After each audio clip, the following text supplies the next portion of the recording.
नमस्कार, मी श्रीकांत घुले. तुम्ही पाहताय झी 24 तास. कॉकरोच जनता पार्टीचं आंदोलन सध्या संपूर्ण देशभरामध्ये नाही तर जगभरामध्ये चर्चेचा विषय ठरलेला आहे. कारण कॉकरोच जनता पार्टीनं ज्या आंदोलनाची हाक दिली त्याचे तीव्र पडसाद संपूर्ण देशभरात उमटलेले आपण बघितले आणि जेनझीच्या आंदोलनाची संपूर्ण जगभरामध्ये चर्चा झाली. या आंदोलनाचे अनेक मुवमेंट्स आहेत जे सोशल मीडियाच्या या भाषेत व्हायरल झालेले आहेत. इंस्टाग्राम असतील, ट्विटर असेल, फेसबुक असेल, यावर अनेक मुवमेंट्स व्हायरल झाल्या. त्यामध्ये एक महत्त्वाचा मुवमेंट ठरलेला आहे तो म्हणजे आमचे झी 24 तासचे प्रतिनिधी, माझे सहकारी कपिल राऊत यांचा एक व्हिडिओ.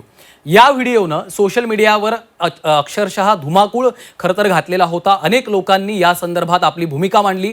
हा व्हिडिओ व्हायरल झाल्याच्या नंतर एक मोठा समूह, एक मोठा वर्ग, तरुण विद्यार्थी देखील झी 24 तासच्या आमच्या प्रतिनिधींच्या बाजूनं, कपिल राऊत यांच्या बाजूनं सातत्यानं बोलताना आपण सोशल मीडियावर बघितले असतील. त्या संदर्भातले अनेक रील्स देखील तुमच्या फीडमध्ये आलेले असतील. कारण गेल्या 8 ते 10 दिवसांपासून प्रत्येकाचं इंस्टाग्राम फीड हे या संदर्भातल्याच व्हिडिओनं भरलेलं आहे. त्यामुळं या मधल्या 10 दिवसाच्या काळामध्ये याविषयी रिपोर्टिंग करत असताना आमचे सहकारी कपिल राऊत यांचा हा व्हिडिओ व्हायरल झाल्याच्या नंतर नेमकं काय घडलं, तो व्हायरल होण्याच्या पूर्वी नेमकं काय घडलेलं होतं आणि जेव्हा हा सगळा प्रसंग घडला, ज्यावेळेस ते शूट करत होते, रिपोर्टिंग करत होते, तेव्हा नेमकं काय घडलेलं आहे आणि आता ज्या विद्यार्थ्यांनी त्यांना एक प्रकारे हुटिंग केलं, एक प्रकारे ट्रोल केलं, ज्या पद्धतीनं त्या ठिकाणी घोषणाबाजी झाली, त्या काळात देखील कपिल यांनी बाळगलेला जो संयम होता त्या संयमाचं जगभरातून, देशभरातनं कौतुक झालेलं आहे. नेटकऱ्यांनी त्याचं कौतुक केलेलं आहे आणि याच सर्व विषयासंदर्भात बोलण्यासाठी स्वतः माझे सहकारी कपिल राऊत सध्या आपल्यासोबत जोडले गेलेले आहेत. कपिल, खरं तर जसं मी आताच म्हटलं, हा व्हिडिओ प्रचंड व्हायरल झाला आणि तुम्हाला एक प्रकारे अशा काळात देखील संयम कसा राखायचा असतो, एखाद्या व्यक्तीनं आपली जबाबदारी कशी पार पाडायची असते, अशा पद्धतीनं कॅप्शन देऊन तुमचा व्हिडिओ व्हायरल झाला. विविध विषयावर आपल्याला बोलायचंच आहे, मात्र तुम्ही रिपोर्टिंग करत होता तेव्हाची ही सगळी घटना आहे. त्यावेळी नेमकं काय घडलं होतं? तुम्ही लाईव्ह होतात चॅनलला.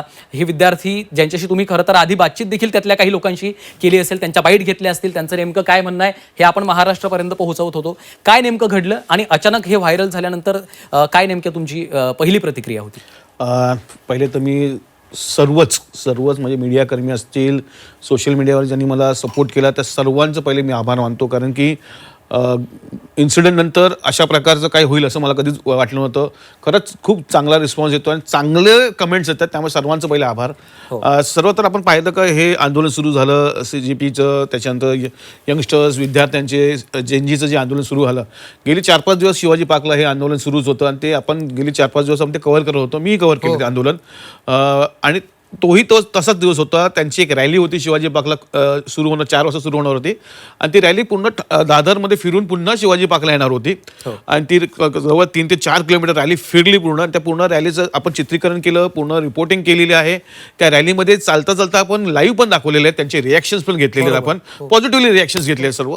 आणि त्यानंतर ती रॅली शिवाजी पार्कला सांगता होणार होती आणि शिवाजी पार्कच्या इथे आपलं एक लाईव्ह होणार होतं, त्यासाठी मी उभा होतो. आणि मुलं रॅली असल्यामुळे अनेक मुलं ये जा करत होती वगैरे आणि मग एक ग्रुप किंवा अनेक मुलं आली, त्यांनी असं गोल केलं मला आणि मध्ये उभं केलं. तुम्ही व्हिडिओ बघितला असेल, तो व्हायरल होतोय. तो काही गोष्टी बोलत होत्या. खरं तर त्यांचे काही त्यात दोष नाही आहेत.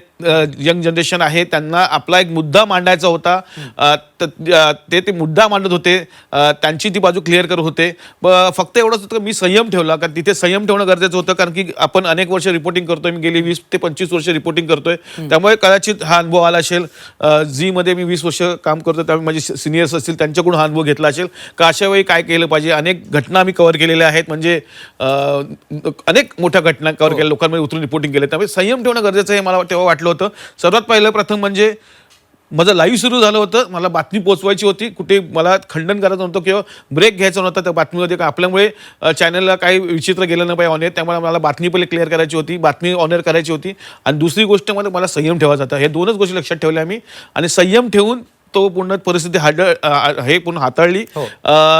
तुम्ही बघितला असेल तो व्हिडिओ जो व्हायरल होतो तो लाईव्ह सुरू होण्याच्या आधीचा व्हिडिओ आहे. मी उभा आहे माईक घेऊन, मी त्यांच्या आधी त्या जेनजीशी बोलतोय, विद्यार्थ्यांशी बोलतोय आणि मग पुन्हा येतोय आणि त्याच्यानंतर हा व्हिडिओ झाल्यानंतर पुन्हा मी लाईव्ह केलं आणि त्याच विद्यार्थ्यांशी बोललोय, त्याच विद्यार्थ्यांची रिॲक्शन्स घेतल्या, त्याच विद्यार्थ्यांची भावना मी लोकांपर्यंत पोहोचवलेल्या आहेत. आणि त्याच्यानंतर लाईव्ह संपल्यानंतर व्यवस्थित तिथून निघालेलो आहे. कुठेही हमरी नाही, कुठेही नोकझोक नाही, कुठेही काही अपशब्द नाही, त्यांच्याकडनंही नाहीत, माझ्याकडनंही नाहीत, काही नाही. दोघंही आम्ही तिथून निघून गेलो, आम्ही कॅमेरामॅनने मी तिथून निघून गेलो. त्यामुळे असा हा प्रकार घडलेला होता. त्यावेळी जे काही स्टुडंट्स होते तिथे जे आले होते, जे घोषणाबाजी करत होते, तो त्यांचा ते मुद्दा दाखवत होते, मुद्दा ठेवत होतं. त्यांचं जी भावना आहे, जे तीव्र भावना आहेत, ज्या प्रकारे घडत आहेत घटना पेपरफुटी प्रकरणी, जे विद्यार्थी एकदम टेन्शनमध्ये किंवा आक्रोशमध्ये आहेत, त्याप्रमाणे त्यांनी ते एक आपला मुद्दा त्यांनी ठेवला होता. बरोबर. नाही, पण सोशल मीडियावरती जो ज्या कॅप्शनने हा व्हिडिओ सर्वाधिक चर्चेत राहिला किंवा व्हायरल झाला तो म्हणजे तुम्हाला संयम बाळगला याच्याबद्दल. कारण ज्या पद्धतीनं ते मुलं घोषणा देत आहेत, अशा काळामध्ये कुठल्याही व्यक्तीचा संयम सुटणं, त्याचा तोल ढासळणं हे अगदी नॉर्मल साहजिक गोष्ट आहे. पण त्या काळात देखील तुम्ही तो संयम बाळगला, त्यामुळं खरं तर तुमचं कौतुक आपण देखील केलेलं आहे आणि सर्वजण करतायत. मुद्दा असा आहे की आता बऱ्याच प्रेक्षकांना कदाचित ही गोष्ट माहिती नसेल की आता आंदोलन संपलेलं, आजच संपलंय आंदोलन, मागे घेतलं, धर्मेंद्र प्रधान यांचा राजीनामा झाला. मात्र तुमचा हा व्हिडिओ पॉझिटिव्ह वेने जेव्हा व्हायरल व्हायला लागला, लोकांनी तुमच्याप्रती त्यांच्या संवेदना व्यक्त केल्यात. हा देखील एक व्यक्ती आहे, सामान्य व्यक्ती आपल्या कुटुंबासाठी लढत असतो, त्या व्यक्तीला त्याचं काम करताना अशा पद्धतीनं अडचणीत आणू नये, अशा पद्धतीच्या भावना मोठ्या संख्येने लोक व्यक्त करायला लागले. त्याच्यानंतर जी मुलं तुम्हाला एक प्रकारे ट्रोल करत होती, त्याच मुलांचे तुम्हाला फोन आलेत, त्या मुलांनी माफी मागितली आहे, तुम्हाला भेटण्याची इच्छा व्यक्त केली आहे, तुमचा मोबाईल नंबर शोधून काढण्यासाठी ते प्रयत्न करतायत. त्यामुळं नेमकं काय घडलं, त्यानंतर जे काही फोन कॉल्स आलेत, त्या मुलांचं नेमकं काय म्हणणं आहे आणि त्यावर तुमचं नेमकं आता काय मत आहे? नक्कीच. जेव्हा रात्री ही घटना, संध्याकाळची घटना होती, रात्री हा व्हिडिओ व्हायरल झाला 11 साडे 11 दरम्यान वगैरे, त्याच्यानंतर तेव्हाच काही लोकांचे पॉझिटिव्ह रिस्पॉन्स येत होते. अनेक मित्रांचे फोन आले, असे व्हिडिओ व्हायरल होते. ओके. नंतर सकाळी मात्र ह्या व्हिडिओवरती अनेक सोशल्स कमेंट्स येऊ लागल्या. इंस्टाग्राम असेल, फेसबुक असेल, ट्विटरवरती अनेक ठिकाणी.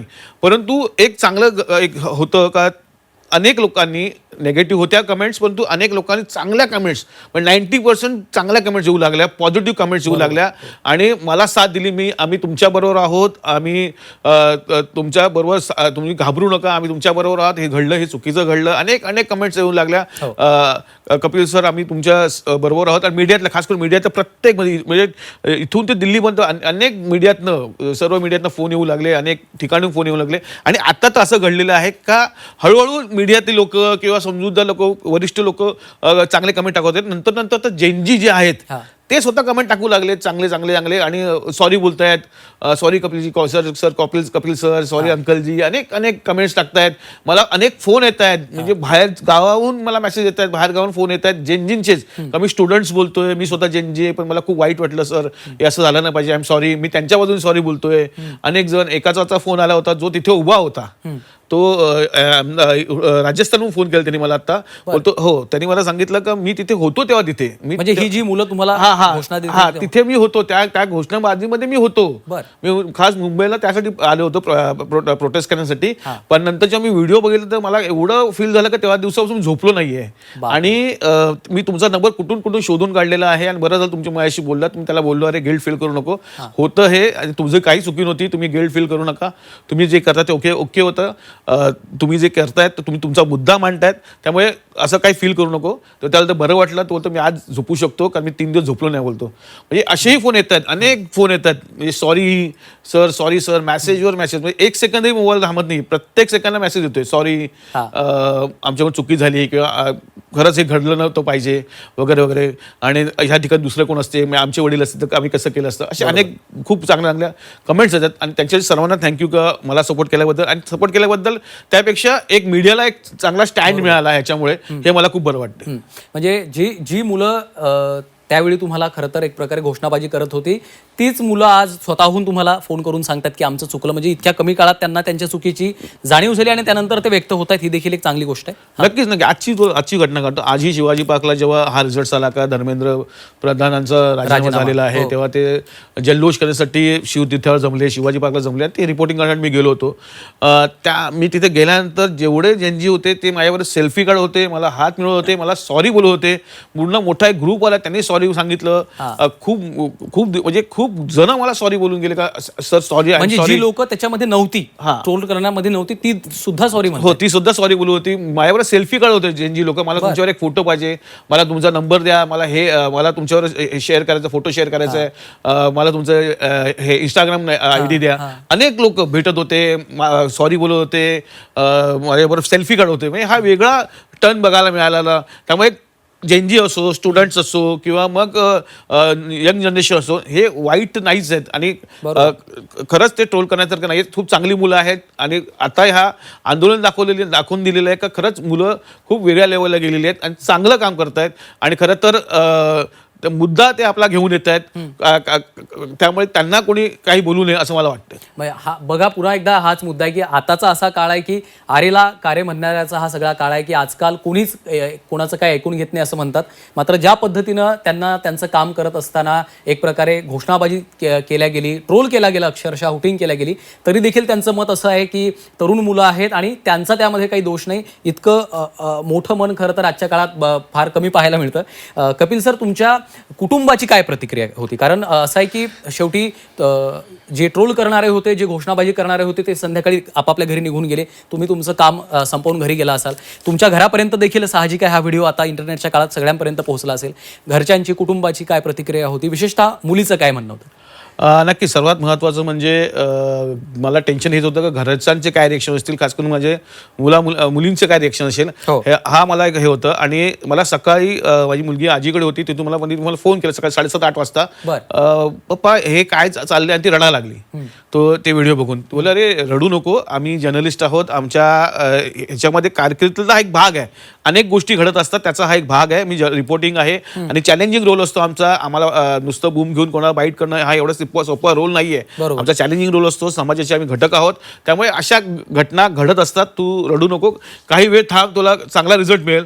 आणि मग 11-11:30 तिने मला फोन केला, अरे पप्पा जबरदस्त रिस्पॉन्स येतोय, चांगले रिॲक्शन येत आहेत, मला मित्रमैत्रिणी फोन करून सांगतायत का प्राऊड होतोय, आम्हाला खूप प्राऊड फील होते तुझ्या पप्पांबद्दल. अनेक लोकांचे फोन येतात, नातेवाईकांचे फोन येत आहेत, लांबून फोन येत आहेत. आणि मग शेवटी बोलली, पप्पा आय प्राऊड ऑफ यू. हे जेव्हा बोलली तेव्हा मला एवढं बरं वाटलं का खरंच, म्हणजे मला तो दडपण होतं का आता मोठी लोक म्हणजे घरातले लोक, आई वगैरे ते समजू शकतात, पण मुलीच्या मनात लगेच परिणाम होतात, ते पण जेनजी आहेत, तर त्यांना कसं समजावं. पण नंतर तिने मला मेसेज करून सांगितलं, पप्पा आय प्राऊड ऑफ यू. तेव्हा खूप बरं वाटलं. जसं तुमच्या मुलीने सांगितलं प्राऊड ऑफ यू, खरं तर मला हे सांगायला पाहिजे की या जेनझीच्या आंदोलनातले जे काही मीम्स, रील्स व्हायरल झाले, जेव्हा तुमचा व्हिडिओ व्हायरल झाला, तुमच्या व्हिडिओनंतर एक जो काही पॉझिटिव्ह रिस्पॉन्स तुम्हाला आला, तुमच्या प्रति लोक इंटरनेटवर बोलायला लागले, त्यानंतर एक मीम्सचा पाऊस पडलेला आहे. तुम्ही कदाचित हे सगळे मीम्स बघितले की नाही मला कल्पना नाही. मात्र प्रेक्षकांना हे सांगायला पाहिजे की आमच्या ऑफिसमध्ये जेव्हा तुम्ही काल ऑफिसला आलात, काल परवाची गोष्ट आहे की ही घटना घडल्यानंतर बरीच मुली इथं ऑफिसचा ॲड्रेस शोधून ती इथं तुम्हाला भेटायला आलेली होती. आणि ती मुलं ही सगळी मीम्स, हे सगळे प्ले कार्ड्स घेऊन इकडे तुम्हाला भेटलेत, तुमच्यासोबत त्यांनी फोटो काढलेले आहेत. ही प्ले कार्ड्स नेमकी काय ती एकदा मला तुम्हा सगळ्यांना दाखवायची आहेत की अशा पद्धतीनं सोशल मीडियावर जर तुम्ही बघत असाल तर पुकी ऑन ड्युटी हा एक मीम कपिल सरांचा फार व्हायरल झाला. त्याच्यानंतर आता ही जेनझीची भाषा आहे, कुचू पुचू आप विनर हो, हे एक सध्या प्रचंड व्हायरल झालेलं मीम यातलं आपल्याला पाहायला मिळतं. आणि दुसरं, हा तुमचा एक फोटो प्रचंड इंस्टाग्रामवर सध्या व्हायरल झालेला आहे. Uncle you are the real hero असं या जेनझी मुलांनी म्हटलेलं आहे. तुमचा तोच फोटो आहे, त्या व्हिडिओमधलाच हा एक फोटो आहे. आणि त्याच्या आजूबाजूला बऱ्याच गोष्टी लिहिल्या की thank you for talking it like a boss असं तुम्हाला म्हटलेलं आहे. नॉट अगेन्स्ट यू असं ते या पोस्टर्समध्ये म्हणतात. म्हणजे आमचा विरोध हा तुम्हाला नव्हता, मात्र जो काही एक राग विद्यार्थ्यांच्या मनात, तरुण मुलांच्या मनात आहे, तो त्यांनी व्यक्त केलेला आहे. तुमच्या प्रति त्यांचा राग नाही आहे. आणि बघा, ज्या मुलांनी एक प्रकारे ट्रोल केलं तीच मुलं आज पोस्टर घेऊन येत आहेत, झुकेगा नाही साला, आणि तुमचा याच्यावरती फोटो आहे. त्यामुळं हा एक मोठा बदल आहे खरं तर असं म्हणता येईल. आणि हे असे खूप आहेत, म्हणजे मी कितीही दाखवू शकतो तुम्हाला. Kapil sir you are real hero अशा पद्धतीचं यावरती आपल्याला टेक्स्ट दिसतोय. असे बरेच मीम्स सध्या सोशल मीडियावर व्हायरल होत आहेत. ही काही प्रातिनिधिक मी आणलेली आहेत, मात्र अशा असंख्य रील्स, मीम्स या घटनेनंतर व्हायरल झालेले आहेत. कपिल, मला एक सांगा की ज्या पद्धतीनं ही घटना घडली, खरं तर हे सगळं अनपेक्षित तुमच्यासाठी देखील होतं. कारण आपण दररोज, तुम्ही असाल, मी असाल, आपण येतो कंपनीसाठी, आपलं जे काम आहे ठरलेलं ते काम करणं आणि काम संपवून आपल्या घरी जाणं. पण असं काहीतरी घडेल असं कदाचित कोणीच दूरपर्यंत विचार करत नव्हता. ओव्हरनाईट हे सगळं झालेलं आहे. एका रात्रीत सकाळी उठून तुम्ही बघितलं असेल तर प्रत्येक इंस्टाग्रामच्या पेजवर सुरुवातीला एका पेजवरनं हा व्हिडिओ, ज्यांनी शूट केला त्याने एका पेजवरनं हा अपलोड केला. मात्र त्याला विविध वेगवेगळे कॅप्शन देऊन सगळ्यांनी तो व्हिडिओ व्हायरल केला की रिस्पॉन्सिबल माणूस कशाला म्हणतात, फॅमिली मॅन कशाला म्हणतात. त्यामुळं अचानक हे सगळं येणं आणि ते स्वीकारणं, ही प्रोसेस काय होती? नक्कीच एक त्यातला एक महत्त्वाचा मुद्दा समोर सांगतो तुला का अनेकांनी मला फोन केला का तुम्ही रडू नका, तुमच्या बरोबर आम्ही, तुम्ही रडू नका. पण मी त्यांना सांगतो मी रडत नव्हतो, मी पावसाने भिजलो होतो. त्यातले बरेच फोटो AI मधून एडिट केलेले आहेत, त्याच्यामध्ये असं दिसतंय की तुम्ही रडताय. हो. असं बऱ्याच लोकांना ज्यांना माहिती नाही म्हणजे व्हायरल झालंय त्यांना असं वाटतं की तुम्ही रिपोर्टिंग करताय आणि ही मुलं ओरडले म्हणून तुम्हाला रडू आलं. नाही, मी संयम ठेवला होता आणि आणि तेव्हा आमच्यासाठी- पाऊस होता हलका. पाऊस हलकासा पाऊस, मी भिजलो होतो, पूर्ण भिजलो होतो आणि तेच पडत होतं, वरतून पाऊस सुरू होता आणि त्यामुळे ते असं वाटत होतं की डोळ्यामध्ये का पाणी आहे, पण तसं रडत नव्हतो मी, कारण मी प्रचंड संयम ठेवला होता आणि एक अशा वेळी कसं हँडल करायचं ही एक एक्सपिरियन्स ती मला माहिती आहे, अनेक रिपोर्टरला माहिती असतं. त्या अनुषंगाने मी ती पुन्हा जबाबदारी पेललेली होती. आणि सर्वात महत्त्वाचं म्हणजे ते सांगतो की तो अश्रू नव्हते, परंतु एक इथे सूचित करतो ते अश्रू नव्हते, परंतु त्यानंतर जे मला रिस्पॉन्स मिळाला, त्यानंतर जे मला कमेंट्स आले, ज्यानंतर जे मला प्रेम मिळालं ना, त्यांनी मी भावूक झालो. इमोशनल त्यांनी माझ्या डोळ्यातून अश्रू निघाले बाहेर. जे काही चालू आहे 2 दिवसापासून जे काही लोक मागे उभी राहिलेत, ज्यांना मी ओळखत नाही त्यांचे फोन येतात, आउट ऑफ इंडियातनं फोन येतात आणि प्रेम देत आहेत, त्यांनी मी खूप भावूक झालो. त्यामुळे मला अश्रू बाहेर पडले आणि अश्रू निघाले का बा खरंच यार मला खतरनाक, मला खूप जबरदस्त हे आहे आणि म्हणजे जे सुरू आहे ते खूप मोठं प्रेम आहे, खूप जास्त प्रेम आहे आणि त्याच्यासाठी सर्वांचं थँक्यू, सर्वांचं थँक्यू. आणि अनपेक्षित होतं, हे सर्व गोष्टी अनपेक्षित होत्या. मी जातो काय शूट करायला आणि कोणीतरी तो व्हिडिओ टाकतोय काय आणि त्या व्हिडिओचं अशा प्रकारे व्हायरल होणं आणि ते पुन्हा जगभरात जाणं हे माझ्यासाठी खूप मोठं आहे. आणि इथून एवढं प्रेम देणं खरंच ज्यांना मी ओळखत नाही तेही मला फोन करून बोलतात का नाही तुम्ही खंबीर राहा, तुम्ही चांगलं काम केलं, तुम्ही संयम खूप छान दाखवला. तुम्ही आता महत्त्वाचा मुद्दा मांडला, कारण आपण दररोज येतो, आपलं काम करतो आणि तेव्हा खरं तर आपल्याला कल्पना नसते की अशा काही घटना घडतात. मात्र सोशल मीडियाच्या 2 बाजू देखील तुम्हाला यामुळे अनुभवता आल्या, की एक बाजू अशी आहे जी एक प्रकारे ट्रोल करते, मात्र दुसऱ्या बाजूला आपण बघितलं असेल तर आपल्या पाठीशी लोक उभं राहायला देखील तयार आहेत जर आपण प्रामाणिकपणे आपलं काम करत असू. नक्कीच हा एक अनुभव आला.